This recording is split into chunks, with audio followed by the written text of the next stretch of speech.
Hello प्यारे बच्चों, welcome back to organised knowledge channel. और आज की इस वीडियो में बच्चों हम डिस्कस करेंगे वर्कशीट नंबर 25 फॉर क्लास 8 सामाजिक विज्ञान की। बच्चों ये वर्कशीट है जो शिक्षा निदेशालय की ओर से आपके लिए 28 दिसंबर 2020 के लिए शेड्यूल की गई है।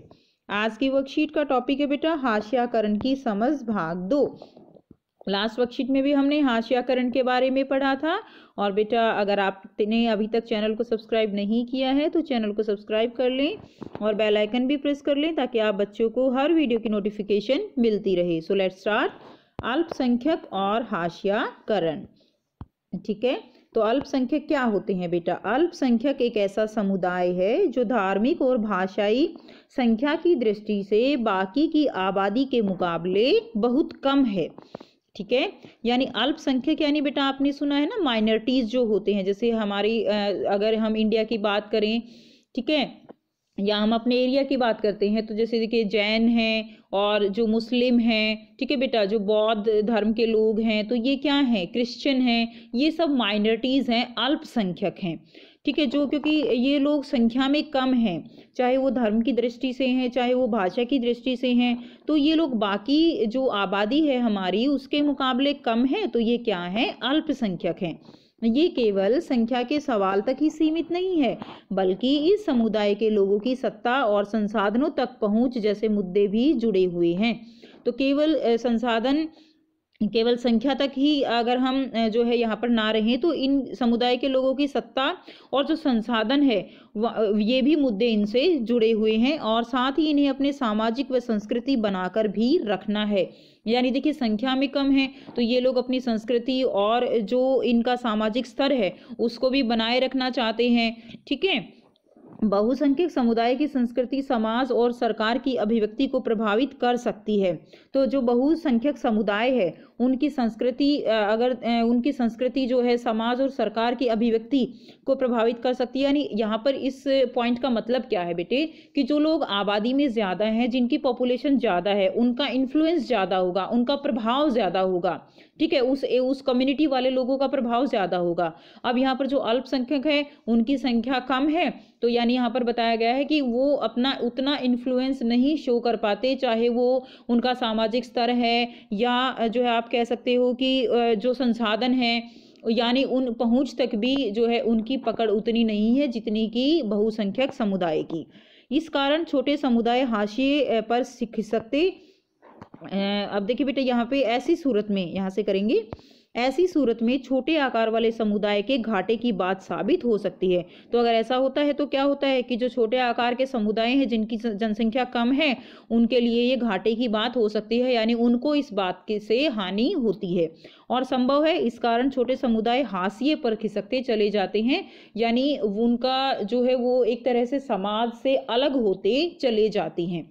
उसके बाद देखिए ऐसे में अल्पसंख्यक समुदायों को बहुसंख्यक समुदाय के सांस्कृतिक वर्चस्व की आशंका से बचाने के लिए कि अल्पसंख्यक समुदाय जो हैं उनको बहुसंख्यक समुदाय के सांस्कृतिक वर्चस्व यानी उनका जो इन्फ्लुएंस है, ठीक है, उसकी आशंका से सुरक्षात्मक प्रावधानों की जरूरत पड़ती है, यानी एक तरह से उनकी सुरक्षा की आवश्यकता है।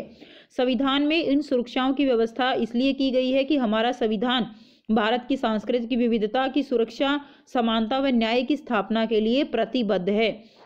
कि जो हमारा संविधान है उसमें सभी लोग एक समान हैं, सभी लोग समान रूप से जो है उनके लिए न्याय की व्यवस्था की गई है। अगर किसी के साथ भी कोई भी अन्याय होता है तो सभी लोग समान रूप से न्यायालय में दरवाजा खटखटा सकते हैं।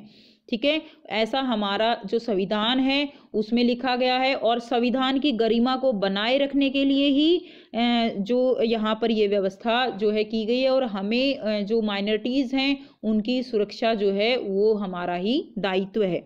कानून को कायम रखने और मौलिक अधिकारों को साकार करने के लिए न्यायपालिका एक अहम भूमिका निभाती है और किसी भी नागरिक को अगर ऐसा लगता है कि उसके मौलिक अधिकारों का हनन हो रहा है तो वह अदालत में जा सकता है। तो बेटा ये सबसे हमारा आप कह सकते हो कि बहुत बड़ा मौलिक अधिकार है कि हमारे ही अगर बाकी ये हमें एक मौलिक अधिकार प्राप्त है कि अगर हमारे बाकी मौलिक अधिकारों का हनन हो रहा है तो हम न्यायालय में जा सकते हैं। नेक्स्ट देखिए मुसलमान और हाशियाकरण। भारत की जनसंख्या 2011 के अनुसार मुसलमानों की संख्या को हाशियाई समुदाय माना गया है कि भारत की जनगणना हुई 2011 में, उसके बाद जो मुसलमान हैं उनकी संख्या कम है, इसीलिए उसको हाशियाई समुदाय माना गया है। यानी मुसलमान भी जो है किस में आ गए हैं, माइनॉरिटीज में आ गए हैं, अल्पसंख्यक में आ गए हैं। विभिन्न स्रोतों से प्राप्त जानकारी के अनुसार मूलभूत सुविधाओं, साक्षरता और सरकारी नौकरियों के हिसाब से इनकी स्थिति दूसरे समुदाय के मुकाबले कमजोर हो रही है। ठीक है, तो विभिन्न जो स्रोत हैं उनसे प्राप्त जानकारी के अनुसार जो मूलभूत सुविधाएं हैं, साक्षरता है, सरकारी नौकरियां हैं, उसमें क्या है कि इनकी स्थिति जो है वो, यानी इनको कम आप कह सकते हो कि कम अवसर प्राप्त होते हैं, चाहे वो सरकारी नौकरियां हैं या बेसिक जो सुविधाएं हैं या जो शिक्षा के क्षेत्र हैं उनमें। माननीय न्यायमूर्ति राजेंद्र सच्चर की अध्यक्षता में बनाई गई समिति की रिपोर्ट के अनुसार 2005 में बेटा एक समिति का गठन किया गया और उसके अध्यक्ष कौन थे, न्यायमूर्ति राजेंद्र सच्चर। ठीक है, और उस रिपोर्ट में जो बताया गया उसके अनुसार क्या है कि विभिन्न सामाजिक, आर्थिक एवं शैक्षणिक संकेतकों के हिसाब से मुसलमानों की स्थिति अनुसूचित जाति और अनुसूचित जनजाति जैसे अन्य हाशियाई समुदायों से मिलती जुलती है। तो उनकी रिपोर्ट के अनुसार ही ये कहा गया कि जो मुसलमान हैं वो भी जैसे जो अनुसूचित जाति हैं, जनजाति हैं, उसी तरह इनको भी किस में रखा जाए, ये भी हाशियाई समुदाय में ही आते हैं और इनको भी अल्पसंख्यक में ही रखा जाए। दूसरे अल्पसंख्यकों की तरह मुसलमानों में के भी कई रीति रिवाज और व्यवहार मुख्य धारा के मुकाबले काफ़ी अलग हैं। जैसे बेटा हमने पढ़ा कि ये इनकी भाषा अलग हो सकती है, इनका धर्म अलग हो सकता है, इनका रहन सहन अलग हो सकता है, पहनावा अलग हो सकता है, उसी के आधार पर ये हाशियाईकरण का शिकार होते हैं। और यहाँ पर कहा गया है कि मुसलमानों का भी पहनावा, उनमें के रीति रिवाज अलग हैं, जिसके कारण वो हाशियाकरण की तरफ चले जाते हैं। ठीक है, सब नहीं, लेकिन कुछ मुसलमानों में जो है बुर्का डालना जरूरी है, लंबी दाढ़ी रखते हैं, फेस टोपी का चलन जो है वो दिखाई देता है। तो बहुत सारे लोग सभी मुसलमानों को इन्हीं निशानियों से पहचानने की कोशिश करते हैं। तो ये बेटा एक पूर्वाग्रह बताया गया है कि जो हमारे दिमाग में एक छवि बन गई है कि इस समाज के लोग ऐसे होंगे, तो उसी तरह इनको भी इसी तरह से पहचानने की कोशिश की जाती है। इसी कारण अक्सर उन्हें अलग नज़र से देखा जाता है और यह सोच उनके साथ गलत व्यवहार करने और भेदभाव का बहाना बन जाती है। यानी इन्हीं के आधार पर हम उनके साथ क्या करते हैं, भेदभाव करते हैं। और कभी कभी यही पूर्वाग्रह घृणा और हिंसा को जन्म देता है। और क्या होता है कि कभी कभी यह पूर्वाग्रह ही घृणा और जो नफरत है और जो लड़ाई झगड़ा है उसको बढ़ावा देता है। और आपने जो है, जैसे आप जानते भी हो कि जो धर्म है उसके आधार पर ही कुछ लोग जो है इस तरह के जो मुद्दे हैं उनको हवा देते हैं, जो कि घृणा और जो लड़ाई झगड़ा है उसका जन्म जो है यहाँ पर होता है। अब निष्कर्ष हम देखेंगे, हाशियाकरण का संबंध अभाव, पूर्वाग्रह और शक्तिहीनता के एहसास से जुड़ा हुआ है।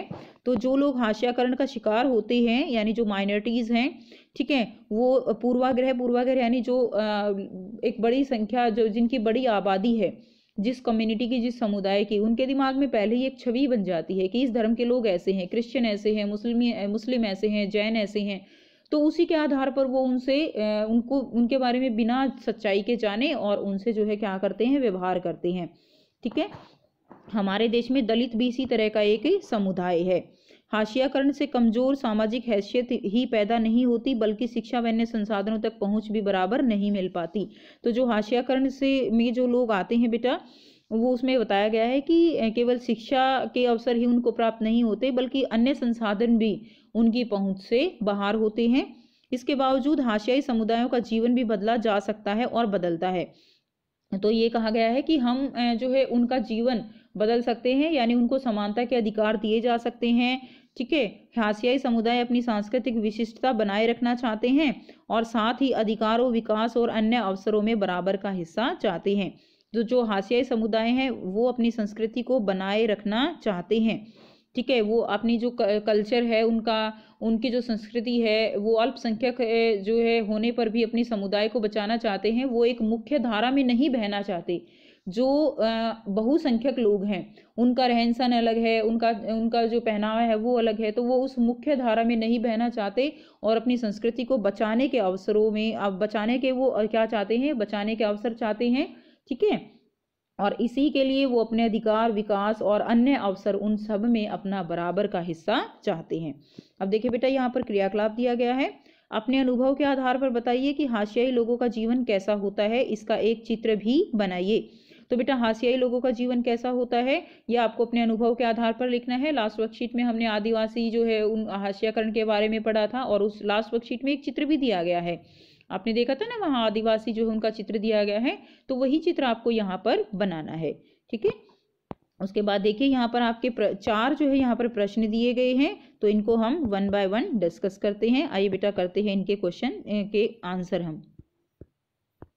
तो बेटा फर्स्ट प्रश्न है आपका, अल्पसंख्यक और बहुसंख्यक में क्या अंतर है। तो देखिए अल्पसंख्यक क्या होते हैं, यह एक ऐसा समुदाय है जो धर्म या भाषा के आधार पर संख्या की दृष्टि से बाकी समुदाय से कम संख्या में हो।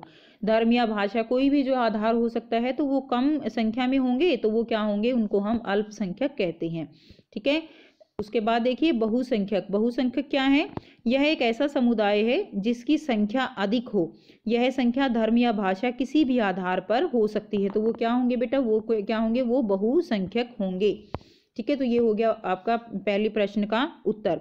नेक्स्ट देखिए प्रश्न 2 है, अल्पसंख्यकों की सुरक्षा क्यों जरूरी है। तो बेटा अल्पसंख्यकों की सुरक्षा क्यों जरूरी है, उत्तर रहेगा संविधान के अनुसार हमारे देश के सभी नागरिक क्या हैं, समान हैं। ठीक है बेटा, इसको आप समान कर लीजिएगा, हमारे देश के सभी नागरिक समान हैं, चाहे वे अल्पसंख्यक हों या बहुसंख्यक हों। और अगर हम अल्पसंख्यकों की सुरक्षा नहीं करेंगे तो वो समाज में क्या होगा, अपनी पहचान को खो देंगे, इसलिए अल्पसंख्यकों की सुरक्षा जरूरी है। ठीक है, प्रश्न 3 देखिए, किसी समुदाय के लोग हाशियाई समुदाय के लोग कैसे बन जाते हैं। ये प्रश्न 3 है। तो किसी भी समुदाय के लोग शिक्षा की कमी, सांस्कृतिक विविधता, गरीबी और संसाधनों की कमी आदि के कारण हाशियाई समुदाय के लोग बन जाते हैं। नेक्स्ट देखिए बेटा, यानी संसाधनों की कमी होती है, शिक्षा की कमी होती है, जिसके कारण वो हाशियाई समुदाय के लोग जो है वो बन जाते हैं। नेक्स्ट करेंगे बेटा प्रश्न 4, हाशियाई लोगों का विकास कैसे संभव हो सकता है। तो हमने पढ़ा ना कि उनको जो है शिक्षा के प्रचार प्रसार द्वारा उनको रोजगार के अवसर दिए जाएं और उनको मूलभूत सुविधाएं देकर हाशियाई लोगों का विकास संभव है। तो ये आपका प्रश्न 4 का उत्तर हो जाएगा। तो ये थी बेटा आपकी आज की बेटा एसएसटी की हिंदी मीडियम की वर्कशीट। सो आई होप बेटा आपको ये वर्कशीट क्लियर है, क्वेश्चन क्लियर है, टॉपिक क्लियर है। कोई भी डाउट है कमेंट सेक्शन में कमेंट करके पूछ लीजिए और ऑर्गेनाइज नॉलेज चैनल को सब्सक्राइब कर लीजिए, वीडियो को लाइक शेयर जरूर कर दीजिए बेटा। And thanks for watching. Have a nice day.